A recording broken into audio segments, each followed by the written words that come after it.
व्यापारिक संगठन एवं पत्र व्यवहार, कक्षा 12, अध्याय 1, देशी व्यापार व व्यापारिक सौदे की गतिविधियाँ।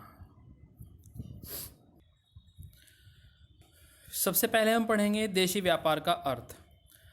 व्यापार से आशय जैसे कि आपको पहले से ही विदित है कि व्यवसाय से आशय वस्तुओं का क्रय विक्रय से लगाया जाता है। एक व्यापारी लाभ कमाने के उद्देश्य से जो व्यापार करता है उसे व्यवसाय कहते हैं। उसके अंतर्गत वस्तुओं का क्रय विक्रय किया जाता है। तो हम यहाँ पर पढ़ेंगे देशी व्यापार का अर्थ।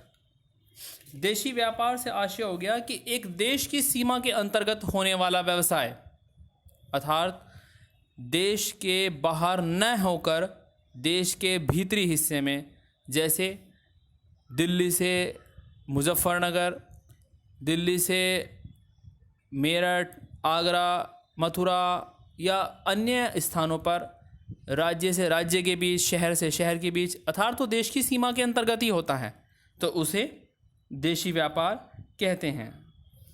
इसके अंतर्गत उत्पादकों तथा निर्माताओं से विभिन्न प्रकार की वस्तुओं को एकत्रित करके लाभ कमाने के उद्देश्य से व्यापारी व्यापार करता है।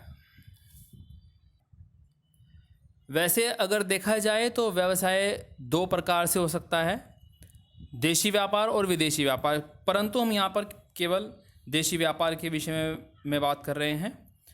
तो एक देश की सीमा के अंतर्गत होने वाला व्यापार देशी व्यापार कहलाता है। इसके बाद दूसरे हेडिंग पर आते हैं, देशी व्यापार के सौदे की गतिविधियाँ। गतिविधि से आशय होता है कि व्यवसाय के अंतर्गत किन क्रियाओं को किया जाता है, कौन कौन सी क्रियाएं इसके अंतर्गत सम्मिलित की जाती हैं।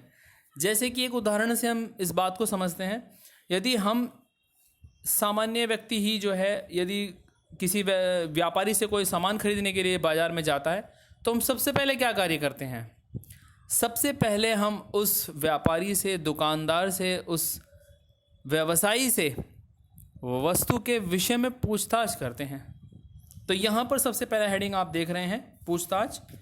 पूछताछ के विषय में बात करेंगे।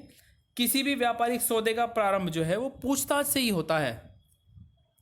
जब भी कोई व्यापारी या उपभोक्ता किसी वस्तु को क्रय करना चाहता है, खरीदना चाहता है, तो सबसे पहले वह उस वस्तु के विषय में विभिन्न व्यापारियों से पूछताछ करता है और संतुष्टि प्राप्त होने पर ही किसी एक व्यापारी से या अन्य व्यापारियों से माल क्रय कर लेता है।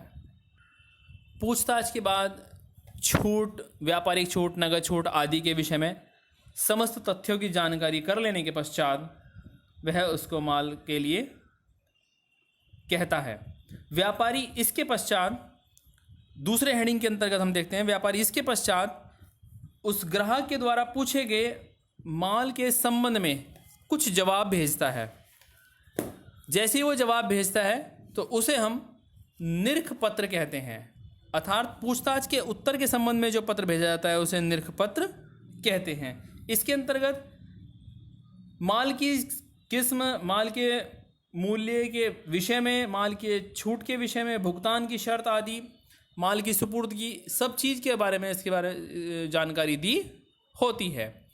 इससे क्रेता को यह जानकारी हो जाती है कि माल किस प्रकार का है और किस तरह से उसमें भुगतान करना है। निरख पत्र प्राप्त होने के पश्चात क्रेता पक्षकार विक्रेता पक्षकार को आदेश देता है, अर्थात तीसरा हेडिंग आता है हमारा आदेश देना, माल का आदेश देना, कि मैंने आपकी सभी शर्तें और टर्म्स एंड कंडीशंस पढ़ ली हैं, समझ ली हैं, भुगतान के विषय में जान लिया है, माल के विषय में जान लिया है, अब आप मुझे इतना माल भेजने का कष्ट करें।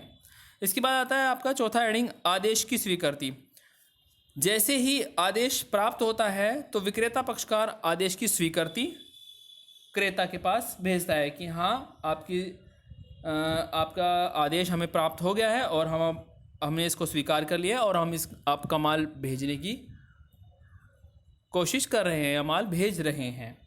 ठीक। पांचवा हेडिंग आता है माल उधार देना व आर्थिक स्थिति की पूछताछ। इसके पश्चात व्यापारी क्रेता पक्षकार के विषय में उधार माल के संबंध में जानकारी प्राप्त करता है तथा यह जानने का प्रयत्न करता है कि वह माल नगद खरीद रहा है या उधार खरीद रहा है। इसके संबंध में वह उससे कुछ जानकारियां प्राप्त करता है, उसकी आर्थिक स्थिति के विषय में, उसके ट्रांजैक्शंस के विषय में, उसके लेन देन के विषय में, कि वो उसका पहले व्यवसायी के साथ किस प्रकार का लेन देन रहा है, और इसके पश्चात वह उसे माल भेज देता है। तो ये देशी व्यापार के सौदे की गतिविधियाँ थी, और इसके पहले देशी व्यापार का अर्थ।